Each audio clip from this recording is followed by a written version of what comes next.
नौकरियों का लगातार आपको देखने को मिल रहा है, डेट निकल रहा है, कहीं कहीं कुछ आपको भ्रमित करने के लिए डेट कैंसिल उंसिल की भी बातें आती है। कुछ लोग अभी भी व्यवस्था के अंदर षड्यंत्रकारी लोग बैठे हैं जो हमारे कामों में बाधित डालने का काम करते हैं। और हमारे जो विपक्ष के लोग कहते थे कि हवाई चप्पल वाला को हवाई जहाज में चढ़ाएंगे, आज तो बेचारा उनको हवाई जहाज में नहीं चढ़ाया, लेकिन सड़कों पर मरने के लिए मजबूर जरूर किया। कई लोग आदिवासी समाज को अलग अलग तरीके से तंज कसते हैं। राज अलग करने की बात जब शिबू सोरेन जी ने किया तो लोग बोलता था ये आदिवासी राज लेगा, ये तो हड़िया पी करके जगह पेड़ के नीचे पड़ा रहेगा। आज हम जब सरकार पे आए तो आज इन लोगों ने कहा चलो राज अलग हो गया तो क्या हुआ, राज तो हम ही लोग करेंगे, यहां का आदिवासी को थोड़ी चला दे आएगा राज। और सरकार बनने के दूसरे दिन से सरकार गिराने में लगे, विधायक की खरीद फरोख्त करो, यही करो। हमारे कोई जात बिरादरी के भाई लोग उनके एजेंट बनकर के काम करते हैं और हमें एकजुट नहीं रहने देते। अभी हम आ रहे थे जब हमारा विधानसभा सत्र चल रहा था, 11 बजे से शुरू होता है, हम 11 बजे भी मजदूरों को सड़क के किनारे बैठे देखे। 11 बजे के बाद तो मुझे नहीं लगता है कि उसको किसी जगह मजदूरी मिलेगा। बेचारा जितना दूर गांव से आया था, खाली हाथ उसको वापस घर जाना पड़ेगा। अगर उसको 50 रुपया या 25 टका भाड़ा लगा आने में, तो 25 टका जाने में भी भाड़ा लगेगा। ये हालत है जो कभी जीवन में हवाई जहाज में नहीं चला। और हमारे जो विपक्ष के लोग कहते थे कि हवाई चप्पल वाला को हवाई जहाज में चढ़ाएंगे, आज तो बेचारा उनको हवाई जहाज में नहीं चढ़ाया, लेकिन सड़कों पर मरने के लिए मजबूर जरूर किया। लेकिन इस कोरोना काल में उन हवाई चप्पल वाले मजदूर भाइयों को भी हम हवाई जहाज से ढो ढो करके लाए और गांव भेजने का काम किया। लेकिन जब राज अलग हुआ था ना, उस समय हम लोग का सरप्लस बजट था, मतलब राज्य सरकार के पास पैसा बहुत था, लेकिन 20 साल में वो सरप्लस बजट घाटे के बजट में चला गया। कहां चला गया वो पैसा, किसके जेब में चला गया वो पैसा? पूरा खजाना खाली कर गया, गरीबों का हक अधिकार मारा, यहां के कर्मचारियों के हक अधिकार को मारा। हर तरफ 20 वर्षों तक लूट का तांडव होता रहा। आज जो कर्मचारी हैं, जो पंचायत में कर्मचारी दिख रहे हैं, आज जहां चल जाने का रास्ता नहीं है, कोई गाड़ी मोटर नहीं जा सकता, वहां ट्रैक्टर से, बैलगाड़ी से, मोटरसाइकिल से लोग ब्लॉक ऑफिस का कंप्यूटर और लैपटॉप और प्रिंटर ले जाकर के गांव में बैठा हुआ है। आज हाथों हाथ वृद्धा पेंशन बन रहा है, हाथों हाथ राशन कार्ड बन रहा है, हाथों हाथ सावित्रीबाई फूले कार्ड बन रहा है, हाथों हाथ आय प्रमाण पत्र, जाति प्रमाण पत्र, मृत्यु प्रमाण पत्र बन रहे हैं। नहीं तो इसके लिए पहले ब्लॉक कार्यालय भटको, और ब्लॉक कार्यालय में भी दलाल के बगैर घुस नहीं सकते। आप कौन दलाल पंचायत के शिविरों में जाएगा, आप लोग चिन्हित कीजिए। और आज अगर कोई ऐसी हिम्मत करता है तो उसको चिन्हित करके उसकी शिकायत हम तक करें, उसको अविलंब दंड दिया जाएगा। आज हमारा गांव का लोग इतना गरीब है, आज बहुत सारा लोग ब्लॉक कार्यालय भी नहीं देखा है, बीडीओ सीओ को नहीं भी नहीं जानता है, डीसी एसपी का तो बहुत बड़ी बात है।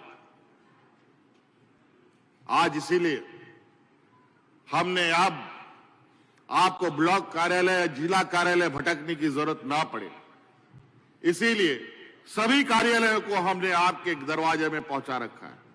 और आज जो कर्मचारी, लाखों कर्मचारी को जो सरकार तनख्वाह देती है, वो तनख्वाह आपके सेवा के लिए कर्मचारियों को मिलता है, लेकिन विगत 20 वर्षों में इन लोगों ने उन कर्मचारियों को आपके सेवा में ना लगाकर खुद की सेवा में लगा दिया, और यही वजह है आज करोड़ों करोड़ों समस्याएं गांव में पड़ी है।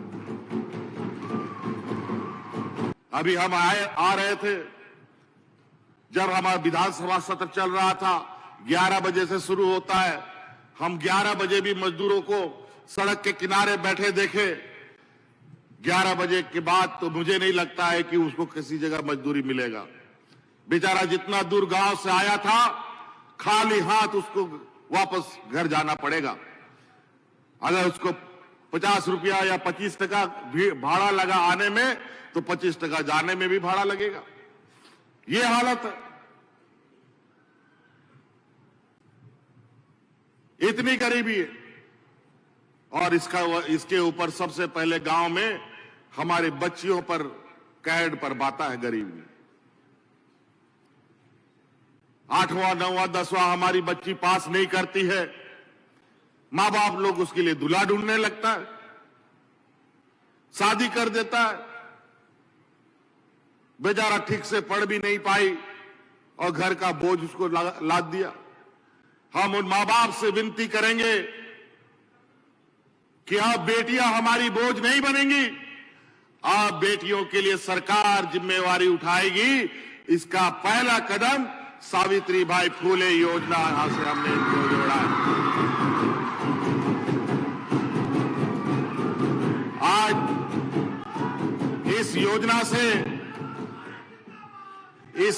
से हम लोग लगभग 8 लाख बच्चियों को जोड़ा, और इस जिला दौरा के दौरान मुझे पता चला कि जो हमने नियम बनाया है वो हमारी 2 बेटियों के लिए हमने नियम बनाया। तो कुछ बच्चियों से जब हमारी मुलाकात हुई, वहां दर्जनों बच्चियां थी। दर्जनों बच्चियों से हमने पूछा, क्या सावित्रीबाई फूले योजना का लाभ मिला बेटा तुमको? सब लोग हाथ उठाया, एक बच्चे ने हाथ नहीं उठाया। फिर हमने पूछा, तुमको क्या हो गया? तो उसी ने बताया कि 2 बेटियों के लिए यह कानून बना।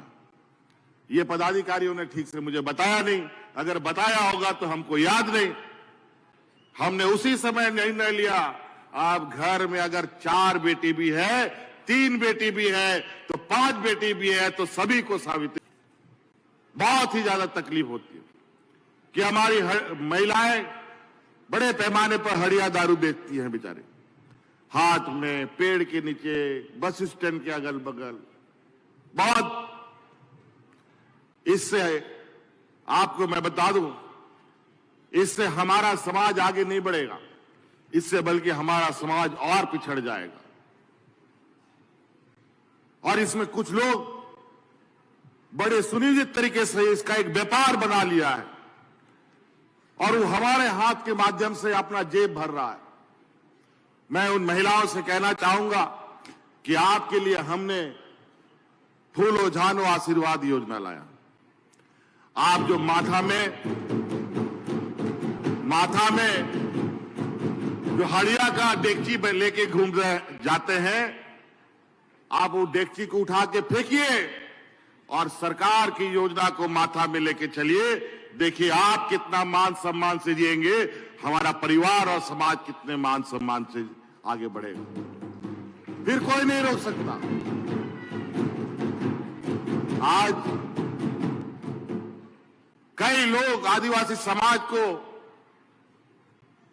अलग अलग तरीके से तंज कसते हैं। राज अलग करने के बाद जब शिबू सोरेन जी ने किया तो लोग बोलता था ये आदिवासी राज लेगा, ये तो हड़िया पी करके जगह पेड़ के नीचे पड़ा रहेगा। लेकिन आज शिबू सोरेन ना भगवान बिरसा मुंडा सिद्धू कानू का जो लक्ष्य था, उस लक्ष्य को कभी नहीं छोड़ा, और आज उस व्यक्ति ने एक लंबी लड़ाई लड़ी, बचपन, जवानी, बुढ़ापा दिया, और राज आज हमारे सपूत करके गया, आज बूढ़ा हो गया। लेकिन आज इस राज को संवारेगा कौन? आज हम जब सरकार पे आए तो आज इन लोगों ने कहा चलो राज अलग हो गया तो क्या हुआ, राज तो हम ही लोग करेंगे, यहां का आदिवासी को थोड़ी चलाने आएगा राज। और सरकार बनने के दूसरे दिन से सरकार गिराने में लगे, विधायक की खरीद फरोख्त करो, यही करो।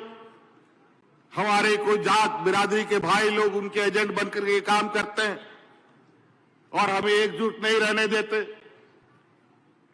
और आज इतनी मजबूती के साथ हर घड़ी सरकार गिराने का षड्यंत्र रचते हैं, कभी हमको जेल ले जाने का, कभी हमको इसका डराव उसका डराव धमकाने का काम करते हैं, षड्यंत्र रचते हैं। लेकिन आज पूरा 4 साल हमने सरकार भी चला के दिखाया और सरकार को गांव तक पहुंचा करके भी दिखाया।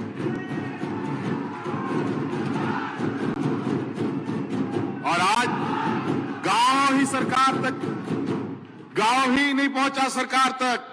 आज हमारे बच्चे, गरीब आदिवासी दलित पिछड़ा बच्चा आज विदेश में जाकर के इस राज्य का नाम रोशन कर रहा है। यहीं तक गाड़ी रुकी नहीं।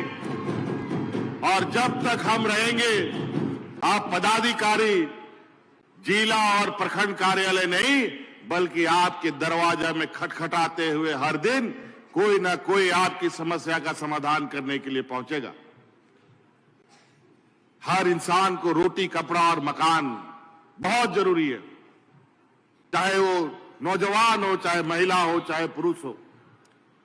कम पढ़े लिखे लोगों के लिए भी योजना है, बहुत अच्छे पढ़े लिखे लोगों के लिए नौकरियों का लगातार आपको देखने को मिल रहा है, डेट निकल रहा है। कहीं कहीं कुछ आपको भ्रमित करने के लिए डेट कैंसिल उनसिल की भी बातें आती है।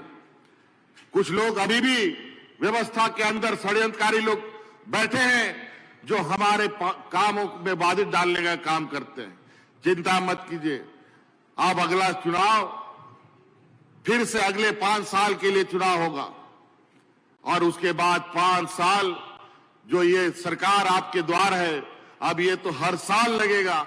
जैसे TheFollowUp.in, like, share and subscribe.